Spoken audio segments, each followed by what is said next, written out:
Gott kvöld, Ötsommel. Gott kvöld. Gott kvöld. Velkommen. Og ja, hette er største kvöldet, tror jeg verre. Men vi færre at driva og synja nekv og høyra nek godt. Så jeg håper det blir på det. Er det det? Yes. Og tid velkommen noen fram hvis tid har dirve. Jeg vet Edvard, tid han, nei, tid kommer bare fram hvis tid er for lengt vekk ganske. Her er nok nek plosser framme. Så stod til å fytla selene. Vi blir vi synja.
Hej! Velkommen! Hallo. Ja, hjertelig velkommen etter til det seneste kvöldet, og det er så til dere. Og ja, hvordan er det godt om du gjør? Yes. Alt det da. Ja. Vi glömde papiren är det som jag skulle Glömde bruka. papiren. Ja. Men välkommen och om tid kommer in nu eller fram jag kan nu fram efter så gärna kommer sätta fram för sitter framalja. Möter alltid sitter bättre när man sitter framalja. Man hör ju sitter bättre musiken nästan härifrån. Då börjar sitter man sitter man funk ja. Så Alltid. och ja här kommer flera folk här som möter konkurrens. Ja, og det som vi er i kvöld, til tverrløter og fyrløtene nå, så kommer Samuel Mikkelsen om at jeg har talt dere, og under den her salt i kraft. Så det er spennende, og det er seneste av Simon til honom. Så gleder dere å høre. Ja. Yeah. English translation is available at the entrance of the room. So if you need English translation, you can get some headphones there. Yes. Ja, og bønnerom er eisen oppe til samma sted som vi gör, men hvis det inte vet så tar man gjort kring trapporna så är det bara högre. Det är pinta väl, så hvis det för gången så är det så där. Och det är äntligen att jag brukar det. Här är folk som gärna vill ta sig vid tyckon och hjälpa tyckon eisen om tid här. Spurningar, men eisen om tid att bara bruka fri, så är det eisen välkomna för in här. Det är en god möjlighet och det är gott att ha fri också gäst. Møtet har vi eisne strømt, så om du kjenner noen som ikke har mulighet å være, så gjerne be det for inn av evr.fo, så er så live event arbeid, eller livestreama. Ja, endelig jeg sier fra, og ja, så hadde jeg bare for å begynne ved bønn, så får jeg synes en rett.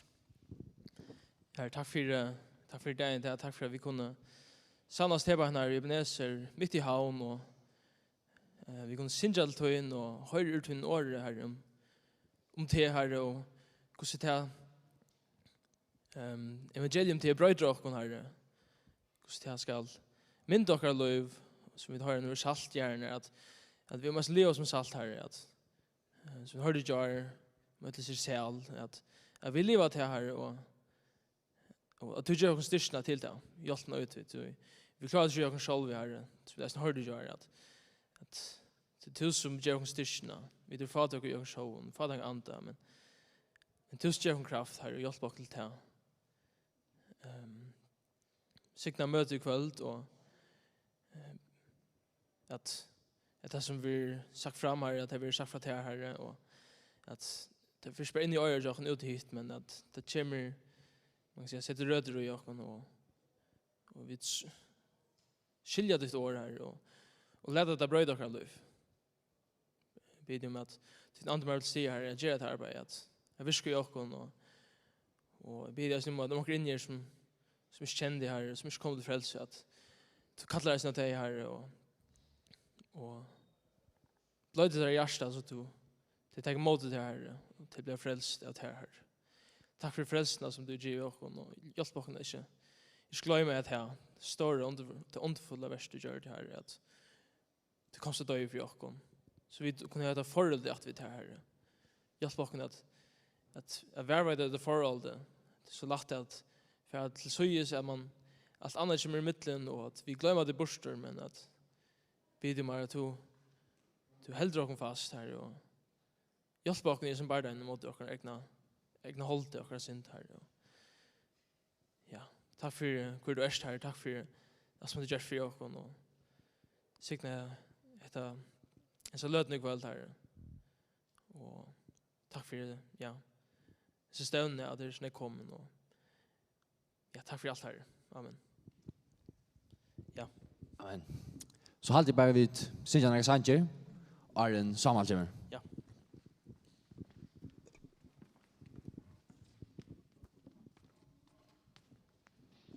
Ja, vi vill lägga en som heter Psalm 4, och en som, alltså, Shane. Välkommen till dig.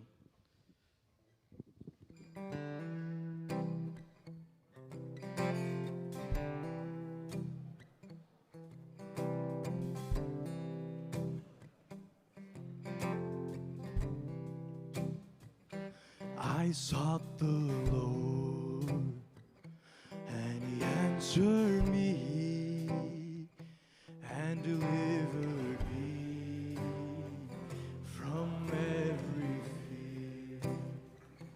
Those who look on Him are radiant; they'll never be ashamed. They'll never be ashamed. This poor man cried, and the Lord heard me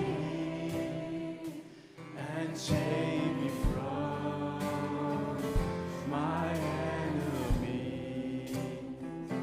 The Son of God surrounds His saints. He will deliver them. He will deliver them. Magnify the Lord with me. Come exalt His name together. Glorify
Gjørs vel sammen.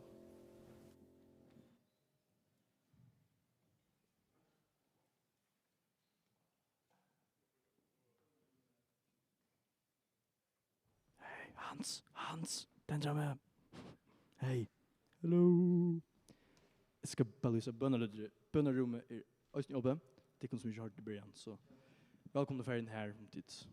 Vil jeg ha bønn? Et eller annet. Sitt i fri.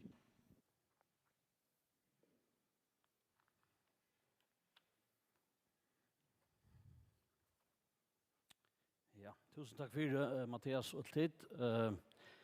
For at jeg gav sannsyn og til ordet døylet at være samavittikken atter. Jeg har vært ordet siknaber hese kveldene at kunne være samavittikken og jeg finnes nekva gav samtaler at han har seg løtner og til glede meg også til i kveld og akkurat som hinne kveldene så var det virkelig at dette som vi kommer til oss om i kveld er dette være tikkun til sikning som her i Ebenezer kveld og at Herren han kan dria tikkun nær til søyn.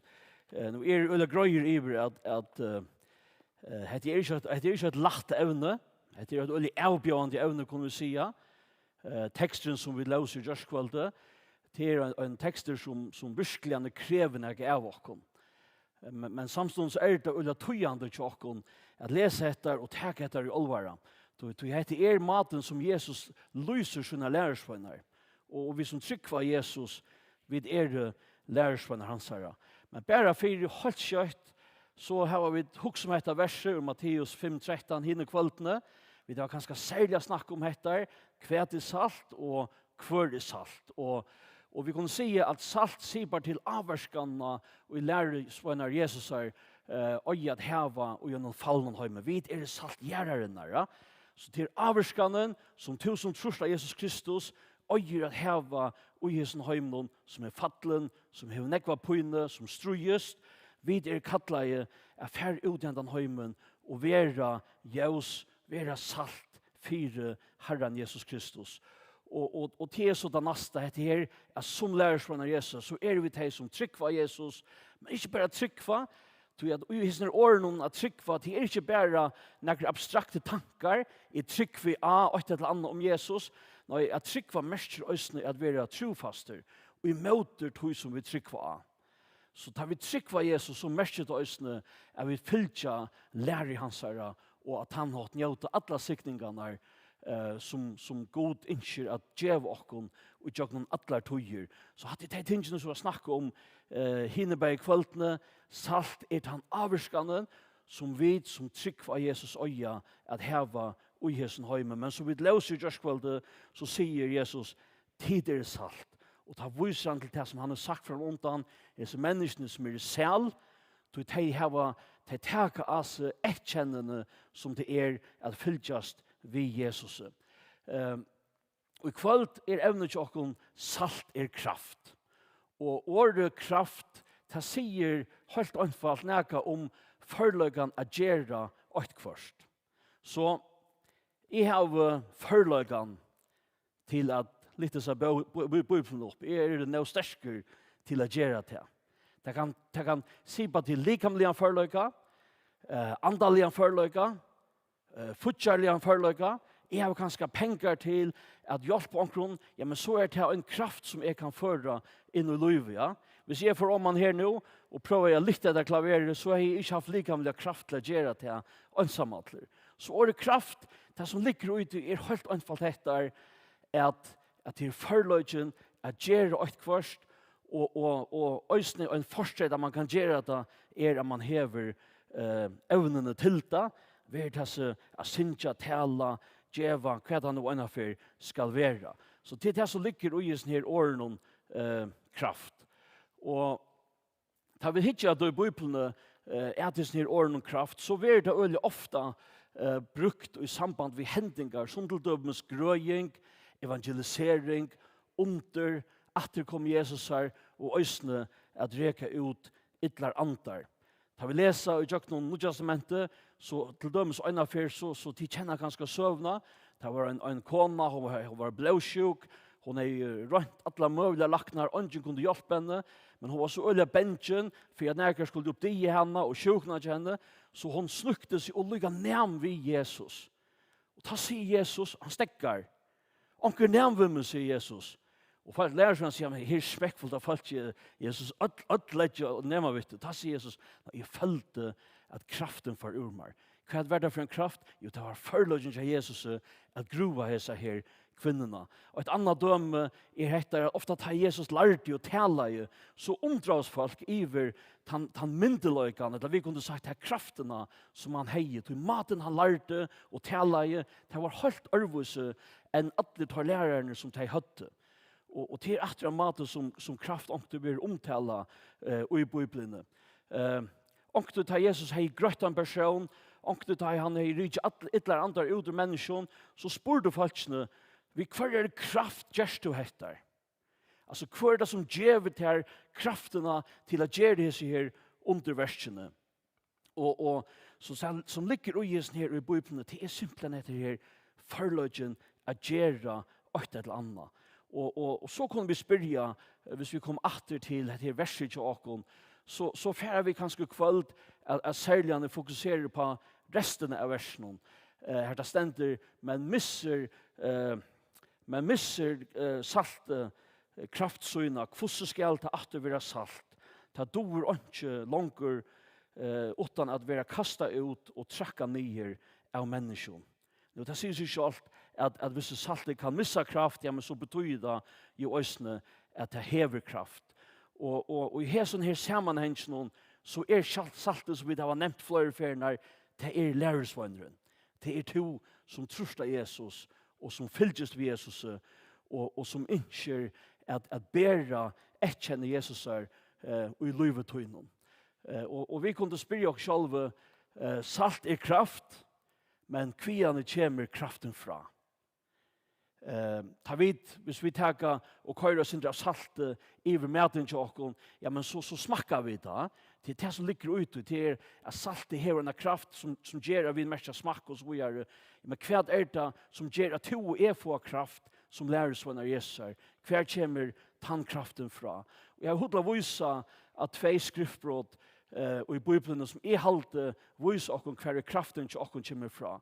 Så en vantage til her og en vantage mer til å si og nå trykker vi av Jesus, nu har vi bara alla de krafterna in i mig själv utan att göra något som helst annat. Jag får klara alla dessa tingene själv och så vidare. Ettla att huxa att jag inte bruk för någon öron, jag klarar mig själv och så vidare. Nej, hvis vi börjar halta hattar och säga okej, nu får jag orda disciplinera mig själv och i morgon så får jag huxa om att jag ska vara fattagare i anta, jag får huxa om det alla tvinnar och så får jag bliva det.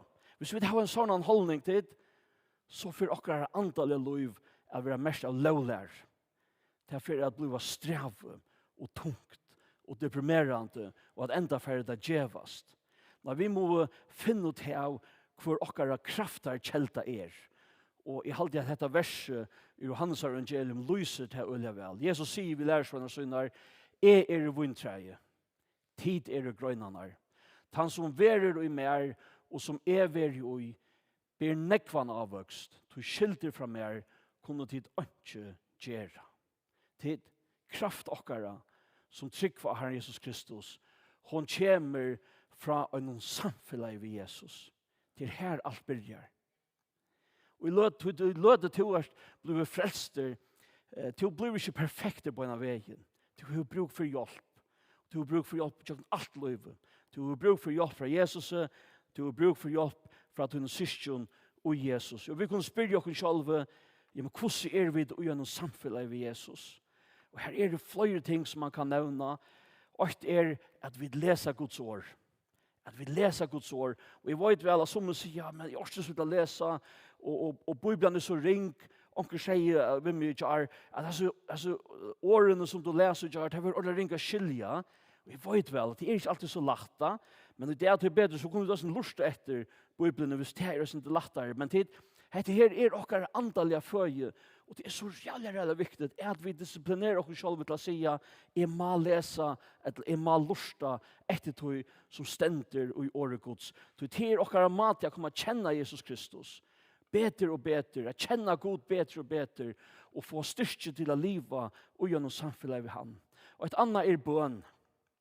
Ofta når tar vi bia, så husker vi, ok, jeg har ødelig sin faktisk i hoa noen, jeg skal bia for hæsson, jeg skal bia for hæsson, jeg skal bia for hæsson møte noen, og jeg skal bia for hæsson tro på noen, og jeg skal bia god hjelpa meg vi rønten i morgen, og jeg skal bia god hjelpa meg å finne et arbeid, og så videre. Og vi kommer vi god, noen lenge lista av bønnen, og det ok. Men en ordentlig viktig parster av bønnen, det at lusta. At sitte stidler, og lusta etter god. Lesa Guds år, og så sitta stidler og lusta hva for god nu å sige vi med. Det ikke det at de forhøyner og en rødt, men at de sitta stidl og lusta etter god til 18 ut av Lysians år, så får god at tala til dykkom. Ofta brukar vi rævlig nekva tog at snakka vi god, men vi lusta ofta ikke. Bøn gonger boar vei. Ja, vi tåsa, men vi lusta òsne etter god. Og et annet at vi i virkjen, at vi fer ut og vi tjena og vi brukar okkara gaver for Herren. Altså, unge mævren som vittnar i jar, jeg minns ikke akkurat noe sånn, men han snakkar om at det gosse, nekv han last av at være ut og vittna, at ta som Jesus, han har last denne rikva tingkon. Det er så jævlig viktig at vi ikke bare sitter og lesa og bia og lusta, men at vi også fer ut og virka for Jesus. Til øysene på tannmaten vi gjennom samfunnet vi han. Her lærer vi dere at lyta av Jesus. Her får vi kanskje avbjøringer som gjør at vi må for at det til Bibelen for å finne ut av hvordan Sverige akkurat her som spørningen, eller hvordan jeg løser akkurat hese avbjøringene, eller hva det skal være. Og et annet her er en parst av samkomne tid. Jeg finner sted å komme sammen med ørende tryggvande mennesker. Jeg kommer kjenne andre tryggvande så vel at jeg kunne si jeg har jo ting som jeg ordentlig strøyest vi. Arne ble frelster, så drakk jeg ordentlig ytla, og jeg ble via å være først av til å fære atter å drekke. Gå kan du bia for meg, gå kan du hjelpe meg, vi ser avbjøvingsene som jeg har. Så hatt jeg det øyne, kraften til dere, hun kommer fra dere samfunnet ved Jesus Kristus. Er Jesus for himmel, så sier han dette, vi lærer sånne skjønner, men de skulle få kraft, ta i hele anden kommer iver tikkun, og de skulle være vittne mine, bæge i Jerusalem, og i ødelen Judea og Samaria, og lyka til enda gjerrarinnar. Kraft okkara kommer øysene fra en løyve som her vil liva og i hele andan. Jesus sier, hele anden skal komme i okkon, han skal bygge for okkon, og hva hele anden? Hele anden og gamla smenn ofte en tekjen om kraftgods. Da hele anden kommer iver mennesker, så får de en kraft fra Gud, og de får en forløyga at gjøre ting for Gud som de ikke hadde haft arden. Han den kraften bor ut her, hun bor i mer som tror av Herren Jesus Kristus. Og vi kan si akkurat på samme måte som Jesus, hvordan livet vi gjennom samfunnet vi andan. Rævlen handler om at lusta, at vi er åpen for andan. At lade andan løye okkon, og anden så han ofta han teskar. Det kommer ofta syndre ovanta. Jeg minnes ordentlig vel, jeg har fortalt det til søvn av 4 ångstøy. Jeg var i Klagsvøk, og det var ordentlig ringt vever. Jeg kørte ned til Borgavøk for Bøynås og Hutjen her på en. Så stod jeg busstoppa, og her på en. Og så stod jeg med over, han er 2 høtjer, det har pissa inn i, det var ordentlig ved vinter. Jeg kørte litt som for Bojan, og så kom bare en tanke i høttekjammer, så du burde vente etter og korset han omkring seg. Jeg er pura samfunnet om at det er andre god som taler til meg. Og på andre måter. Jeg venter om han etter, jeg sier vi han, kan jeg hjelpe deg, jeg skal køre det omkring seg, så han sier, gå og komme om symjøtlene, til jeg skulle til vending her i Loksjorda. Så jeg kørte han om han var så glad. Han var så glad for dette. Og en lydelgjer. Men tid, hatt er det, vi må ikke være så opptidsen av alle mulige og tingene, at vi ikke høyre andre gods. Vi må ikke være så væren at vi lukker oss selv for i andre gods. Andre gods, han ber oss gjøre ting som i samsvær med det som Bibelen sier. Men vi må leve i andan, og vi må luste etter andan, vi må være åpen for andan, og det viktigste, vi må akta andan.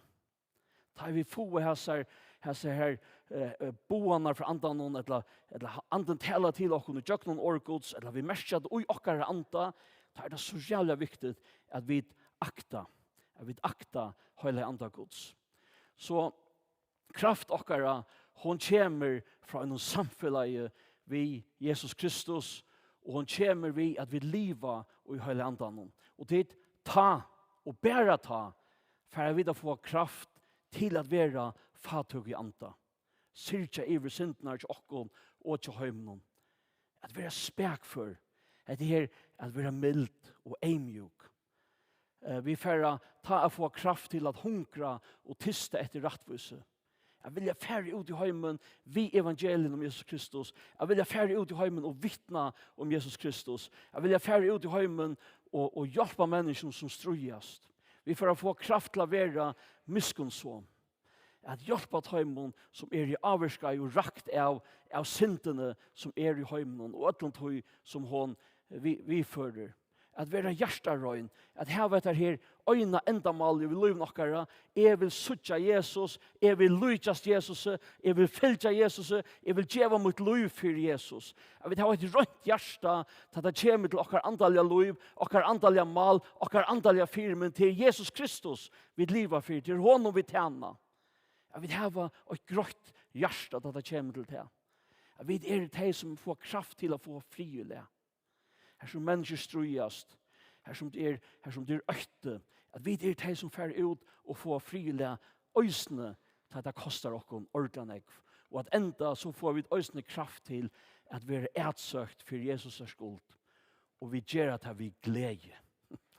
Det er fantastisk da, at oppleva nægge ringt, men jeg tror at vi lotag og løying og Jesus her, så kunne vi si takk Herre, at vi øysene er verdt at løya øns og to løy. Hette er lukka som det som vi får kraft til, men det byrjar vi i noen samfunn av Jesus Kristus tid. Det byrjar vi at liva i hele andan. Og bæra ta kommer kraften som en gava fra gode, som en nøye gava fra gode inn i okkara liv. Og tid, ta ut han kraften kommer inn i okkara liv, så ver det så les ødels etkjenne som vi snakka om i Gjørskvaldet, de færre bliva skjønnlig i liven okkara. Og tid, ta er vi salt. Ta er vi salt. Ta er vi etkjenne bliva skjønnlig i liven okkara. Ta kraftgods hon åpenberar hettar, bæge til som vi læresvøynar Jesus her, og til som vi gjerra vilja Guds, versk Jesus her, og honom alltid til høyer og til handa mannagångden som vi alla tunna må ha i hoa. Ikke, nu for jeg kjempa vi etter, nei, først vær sammen med Jesus, liv i andan, og så skulle hese tingene komme fram ut under livet. Spekelig ofta. Det hender ikke overnight, som man sier.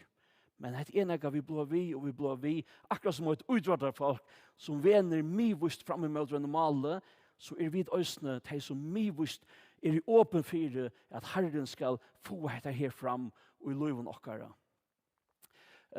Jeg ferdig om man har lyttet løte av vise deg om noen mennesker som er ferdig ut i heimen, og som har tidsis her etkjennende som Jesus sier at han lærersvenner så hon skal ha vissar til å ha tidst ut i heimen for å vise deg om hvordan stora avvarskan de har haft av sina samtøy av mennesker.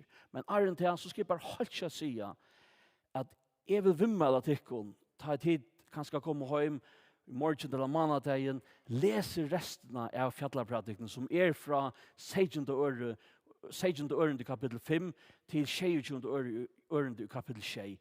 Og resten av fjallapradikene til er på en eller annen måte at Jesus han utlegger 4 læresvenn og sønnen hvordan livet til Taimon ser ut, ta og tar etkjenter av disse tingene som vi har snakket om i jar og i kveld, og ta der livet gjennom samfunnet ved Jesus og vi hele andan. Jesus kommer inn av sånne evner som rattvise, godstyrskan, ræfestingar, altså hvordan ræfester vi det livet, hva er det større tøtning, at bli ryk materiellt, at bli ryk antallega, og så videre. Hvordan er dere samband vi andre mennesker, hvordan er dere troskaper i møte Jesus Kristus? Jesus kommer inn og ødler seg evnen her, og til ordet godt til å kunne lese etter, til at det viser dere etter, at her er noe som er helt ørvelse vi okken. Og her vil bare hese på setningene i høttene som til lese resten av fjallapradikene. Og i kapittel 6 Her sier Jesus vi lærersvønner sønner at her skulle ikke lykjast alltså tar man som utanför alltså fariseer någon och hötning någon imot till bön. Jesus säger att har ta bia så inte att bia flottar och länkar böner och det gör det allmänt så att fritcha ta imon och säga wow här som du väl bia till realt hästner antaler och så vidare. Jesus säger inte vara som dig. God vad kan du ha bruk för det. Ta du bier gerta ut någon lögnekammare säger Jesus. Och det är viktigt att det här lydes till inte tajman. Det är ett av hövs bådskap, en av hövs bådskapen om ufjällarbredikene, att ha to en lärersvann till Jesus så skall du inte lydes tajman. Och så kan vi spyrja, hur skulle vi inte lydes tajman? Det för att jag ska føle mig som det bättre? Det som det bättre än heimren? Det som det bättre människor som lever synd? Det som det bättre människor som lever virkre? Slett ikke. Tilfærdig mer tid, tilfærdig tikkun, til akkurat lykka vanaligt, som tja øynene og kvarne øre menneska. Til ikke særligt vi okkun, og i okkun sjálfun. Men det som gjør at vi skulle ikke lydjast heimen, det fyrir vi kunne være salt. Og fyrir at du gjør noen okkara vittnesbord, okkara liv, at Herren Jesus kan dria mennesker til søgn. Så vi skulle ikke lydjast heimen fyrir okkara skyld, men vi skulle gjøre det fyrir de mennesker som vi kommer i samband vi. Og det neste som Jesus sier, som også er jævla viktig i fjallarbretikene, han sier til flere for tid har hørst. Og så sier han et eller annet ur Gamla testamentet, at tid har hørst, men så sier men jeg sier til dere.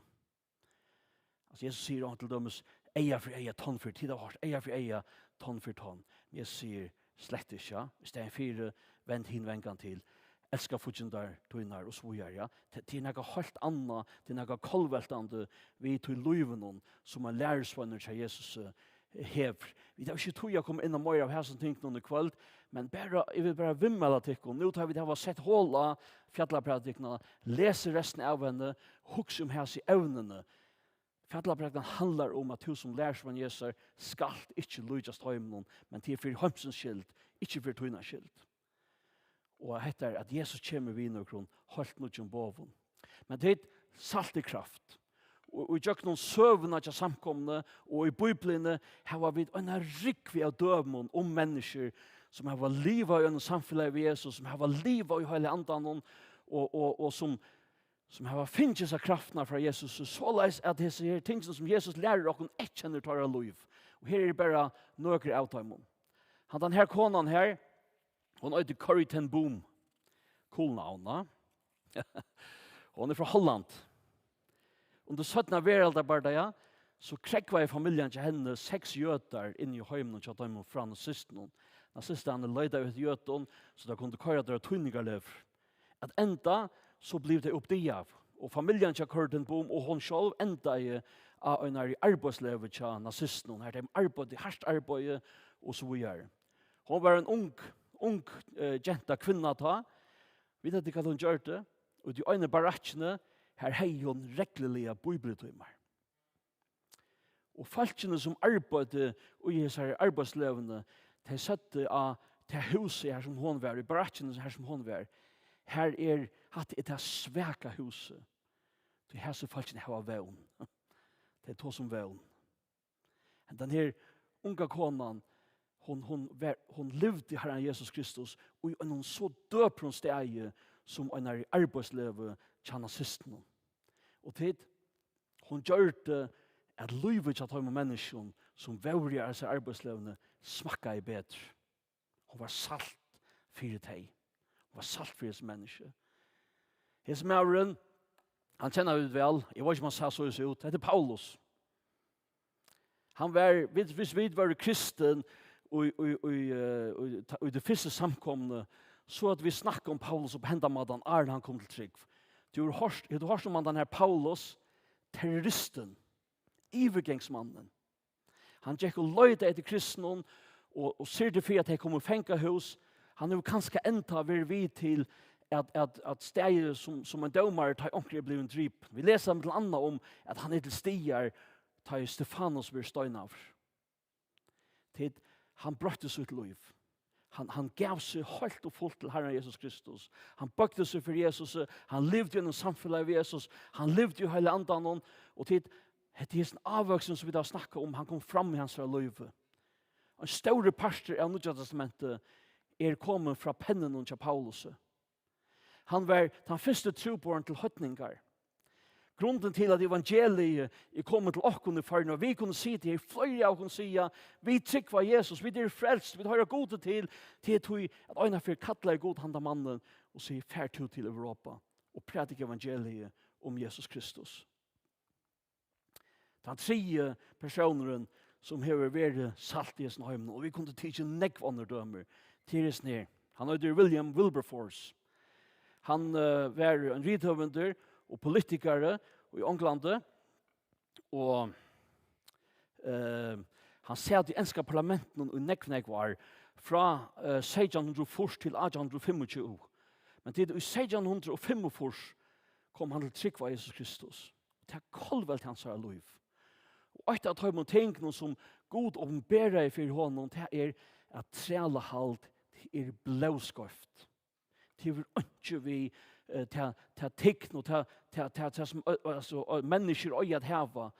Og han fikk kall at arbeide i møtetøy. Og i 18 år struttes han i møter trælhaltet. Og i 18 år så fikk han sammen ved nekven øren i bretska parlamenten som løgtinget kommer si i Bretlandet. Avtidje trælhalt. Trælhalt ble banna og i ötlund har man bretske landen og territorien og i 18 og 17 rundt om atlan heimen. Hese mauren her, han var salt for millioner av mennesker som var i trælhalt. De var bunten, de var satt som djur, men årsak at vi arbeider som han gjør, det inspirerer av sånne frelsere, livande og i hele andan, så brøtte han heimen til nekvo mennesker. Han var salt for enn i heimen som han jo øynafer levde i.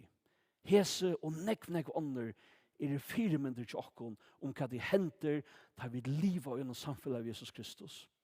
Hva de henter da vi liva i hele andan. Hva de henter da vi god slipper at virka i okkon hentan her avvoksen som det at vera en lærersvenner til Jesus og til nekv andre mennesker som vi øyne kunne ta oss om. Men det en, kunne vi si, skugga suja av som 17 parten av versen. Vi tar ta oss om at salt kraft. Men her stender man misser salte kraftsyna. Saltet kan nemlig missa sina kraft. Marsko sier om dette, salt godt, men vi saltet saltlest. Vi kvarjon kunne til ta djeva til kraften atter. Altså, hvis saltet misser sin saltsmak, så det ikke saltmøy. Ja? Det her ikke kraft i det. Det poenget vi saltet. Og vi kunne spørre oss selv, hva det som kan komme inn i okkara liv og gjøre at vi ikke langer det som vi skulle være. Vi ikke langer lærersvann av Jesus som fylltjast vi honom. Og det en rikva ting om. Det kunne være skøyva rævfestinger. Det kan være at jeg sier at det rævlig det strav jeg leser Bibelen til nekstotler ikke fotbollte, eller til nekstotler ikke en serie for å gjøre det her stedet fyr. Takk vi da sånne avgjør, rævfester vi det på tannmaten, spekler, så fyr det antallet livet til åkken blir styrve, og det stekker opp, og vi holder pæt at vekse. Ringe fellesskaper kan være et annet. Hva tunne viner? Tunne viner personer som bygger det opp, som får til at være mer oppteknende av Jesus, som gjør at du hoalig å lese Bibelen, og ta som tar og samme vitt tar om Bibelen, eller det personer som får det bort fra herren. Hva tunne viner? Hva fyldes du i? Lukas alla. Jeg vet ikke. Gjør det nægna mån. Jeg har funnet på noen billett til himmels. Ikke så farlig hos i liv. Ikke så farlig hva det gjør. Jeg som det Lukas alla. Det ok? Hva hender vi øre mennesker? Stolt løyde. Jeg do i ordet vel. Jeg lyser Bibelen ordet. Jeg vet en rikve. Jeg bygger ordet. Jeg faktisk rettelig gauver. Lusfarlig. Jeg blir stolter i antallet av løvene. Så ta vi særlig utsett for at fettla. Skøyver avgjør. Att vara första i frosting kanske att täcka en sköve outcher. Att läsa tingene tid, de kunde göra till att vi, självt om vi frälst, självt om vi Guds bød, stekka vi att göra det som vi kallar kraften i okra liv, salt i okra liv, missa sina kraft. Og vi ikke langer til som Herren ønsker at vi skulle være. Og dømeren i dette så rævlig alvorlig, kan vi si. Jesus sier her på at ta i salten missa kraftene, så doer det ikke langer utan at være kastet ut og trakka nyer av mennesken. Det nyttar ikke, det kan ikke brukes til noe som helst, og det har trakka nyer av mennesken. At det kanskje er mynd av at det er en skam i det. Og det er så omedelig alvorlig. Og til verden så får jeg lykke å vise dere 2 personer som kunne være et døme for dere og en avværing for dere om hva det henter ta i salte misser sine kraft. Jeg har snart 4 med hatt en amerikansk rithøvender som heter Philip Yancey. Jeg øyer nesten alle bøkene av John. Jeg har lyst alle bøkene av John. Han er veldig sikning for meg i min liv. Ofte han tar jeg strutst, vi tenker, vi lyser til John, og det er veldig trøst i min liv. For når romanen så gjorde han at han har haft et forhold ved en ære kvinne, en konesønne, i 8 år. Et seksuelt forhold. Han har vært uttrykk med konesønne. Det som er, og i øtlende sorgarløsene gledes om, det er at han gjorde sånne synd. Allmänt gjorde han sånne synd. Han ber god om fyrirgeving, han ber konesønne om fyrirgeving, men så sier han noe annet. Han sier, det som jeg har gjort, til å diskvalifisere meg fra min tjeneste. Jeg kan ikke langer skrive bøker. Jeg kan ikke langer tale allmänt. Han sier, til tøyene som jeg har etter, må jeg røyne å bruke til at endurvinne alle til min kone, min familie, og at livet til som jeg har skrivet om alle disse årene. Er han ofrelster? Nei. Det tykker vi ikke. Jeg kjenner ikke hjertene, men jeg tykker vi ikke mer enn ofrelster. Tog at han gjort oss sånne synd. Han ser alvoren ut som han har gjort. Men hever vittnesborden til honom, livet til honom, mist hans krafterna, sannelig. Han kan ikke skriva langer. Han kan ikke tala langer. Men til god er nøyrygge god. Jeg får stadvekk at lese bøkene til honom i fremtiden, og god får stadvekk at tala til mine tjøkken til. Det er ivest jonga løt jo i. Hin mavren er David konger. David var konger i Israel i nekvar, og man snakkar om et tushpunkt av David. Her man snackar om the golden age, alltså guldtøyen til Israel. Her Israel var omedelig størst. Og til David var kommet her til, og skulle jo annet forfærre ut av bergast og krutja som han var venner, så sier han, godt jeg vil hjemme, færre tid og krutjast, så jekker han attach noen av seg selv, så ser han en omedelig vekra kvinne bia seg selv. Han får hod til henne, han svever som av henne, hun blir på veien, han dreper mannen til henne, tid, på samme måte han vil konfrontere av gode, og ikke noen Nathan profet, han gjort av sånne synd, god fyrirgjever honom, men tid, det var byrjanen til endan av kongarujnen, eller kongadømnen til David. At han at her, så jekta nyer av bakka.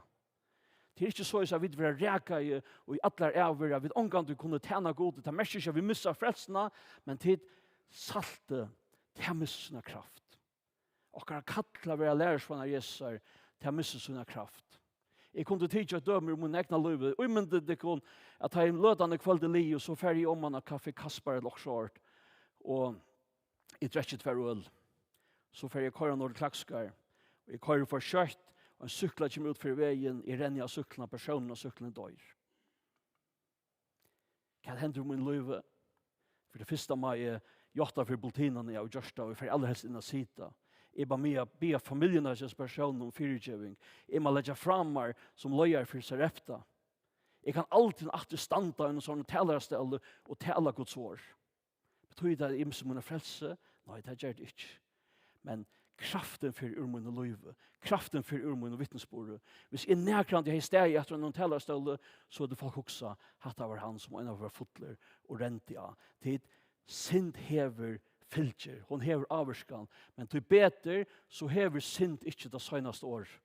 Han tar mynden av Peter, lærersvannet Jesus, som avnokter Jesus, men her på en, så endrøyser Jesus Peter, han fyrirgjever honom, og han endrøyser han, og vi leser i 4 Johannes brev, og jeg skal enda ved Jesus, og det er ganske særlig til tøyen som føler at du er ferdig av løy. Du føler at du er sintet til en løyve. Jotta vi sinter okkara, han altså god, trofaster og rattviser, så han fyrirgjever okkon sintenar og rønsar okkon fra atlare og rattvise. Hatt okkara god tid. Det sørste året alltid nøye, alltid fyrirgjeving, alltid kærløyke. Det omgående for skjønt å komme atter til god. Så du borte fra honom, kom atter til hans herre, og i kvöld, så du atter kanst tjene honom og virka for han. Tusen takk for tid, og tusen takk for disse kveldene, om at Herren signa tikkun, tikkara framtøy og tikkara lustløy. Amen.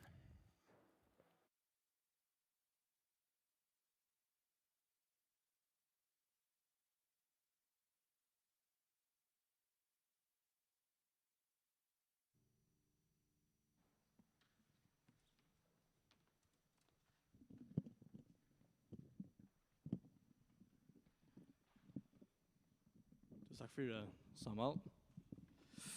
Vi får enda vi en sanje. Arn Pausambrier. Arn Pausambrier. Det brøytlig Karla Charles.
Ja.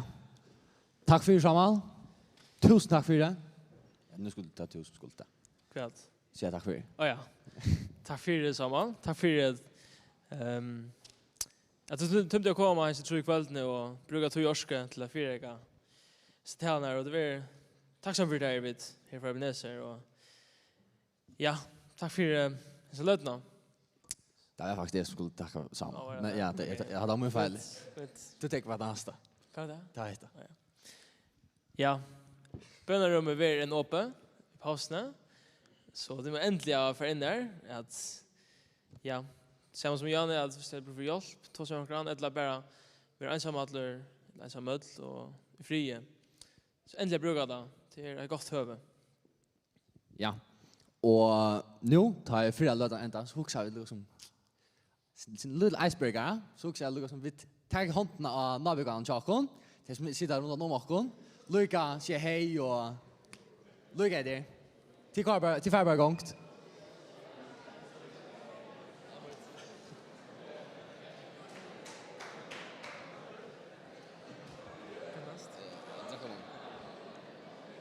Det er godt. Ja, nu har jag hälsa på en annan vanlig. Okej, till blir vi. Nej, okej. Nu är nog. Nu är nog. Tal.